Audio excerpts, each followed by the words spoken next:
And so when I asked them, hey, so you guys get people from all over at your MSA? They're like, yeah. I was like, wow, that's going to be amazing. I'm coming.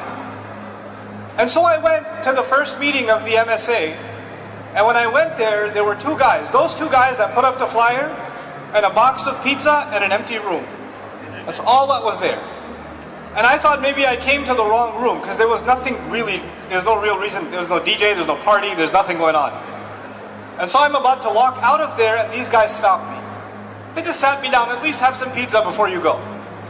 And I sit down, I chat with them, we become a little bit friendly and start talking. And one of those friends later on used to give me a ride home. And this friend of mine, who I won't name today, eventually even one day we were stuck in traffic, he pulled over at a masjid. He said, if you don't mind, I'm just going to go pray. He didn't tell me to pray. Because he used to hear me curse, use filthy language, criticize Islam, talk about how the Quran doesn't make any sense. I used to say all of these things. And he used to sit in the car and go, yep, nothing. No response, no debate, nothing. And one day we're stuck in traffic on the LIE and he pulls over, takes this exit, stops at some random masjid, little building, old warehouse building, and says, if you don't mind, I'm just going to go inside and pray. And with all of my arguments about being an agnostic or not believing in religion and all of it, something in me said, I need to go too. And I went inside the masjid. It was Maghrib. And when I prayed that Maghrib, it was the third rak'ah. I still remember. It was the third rak'ah that we joined. But I hadn't prayed in so long, I didn't even know how to pray. So I joined the third rak'ah, and when everybody said salam, I said salam with them. I didn't finish the prayer. I didn't know how much, but it felt really good. And that entire conversation, the rest of that trip, I didn't say anything. I just went back home and started looking up how to pray again. And started, thinking about how do I do this? That felt really amazing. And I got into this habit of trying to pray, and then I didn't know how to pray, so I would have him lead the prayer so I could follow along.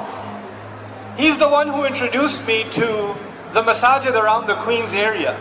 This brother is also the person who introduced me to what was going to be my Arabic teacher, what was going to be my Quran teacher.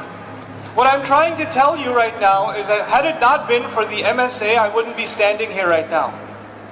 I find it pretty incredible that I just led a prayer at the MSA National Convention, and my journey started with the MSA where I didn't even know how to make salah. I didn't even know. And so what I'm trying to tell you is that the next Nouman Ali Khan, the next Yasir Qadi, the next Sheikh Omar Suleiman, the next Hamza Yusuf are in a campus somewhere now questioning God. They're Muslims, they were born in a Muslim family, but their questions haven't been answered. And they're in a campus in New York, and they're in a campus in New Jersey and in Wisconsin and in Virginia. They're in all of these places. And they have no connection to any masjid. They have no connection to any scholar. They have no connection to any religious resources whatsoever. They know as much about Islam as a non-Muslim would know. And that's not their fault. The only possible human connection they might have to Islam might be another Muslim on campus. Maybe. That might be it. That might be the only human connection they have. I was raised in a way, and my thoughts developed in a way that the idea of approaching someone who even has a beard is scary. These people are crazy, they're extreme, and this is before 9/11, by the way. These people are crazy, they're extreme, they're scary, they're judgmental. I want nothing to do with them. I want to stay away from them as far as possible. But fellow students I can talk to, we don't realize that the battle for Islam is not happening on a battlefield. The battle for this religion and the struggle of this ummah is not economic in nature. It's not political in nature, it's not military in nature. The real battle of this ummah are those young people that are losing their Islam on college campuses around the United States, Canada, Australia, across Europe, and even in the Muslim world. This is not just the story of what's happening in America, it's happening all over the world. It's happening all over the world. What I'm trying to tell you is the struggle that you think you're happening in the deep, having in the deep South, or at the University of Texas at Austin, is not just the struggle of some 20, 30, 40 Muslims in a campus. It's the struggle of the entire ummah. These young people need our support.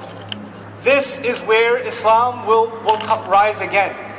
The greatest thinkers of this ummah will be the ones that were in the depths of doubt. And they were on the verge of losing their faith. And when they found it again, there was no one who had stronger iman than they did. These young people are the future of this ummah. And if we don't invest in them, then I don't care how big our masajid get. I don't care how fancy how much land we can buy, how much institutions we can build. The only institution we need to concern ourselves with is this next generation. That's the only one.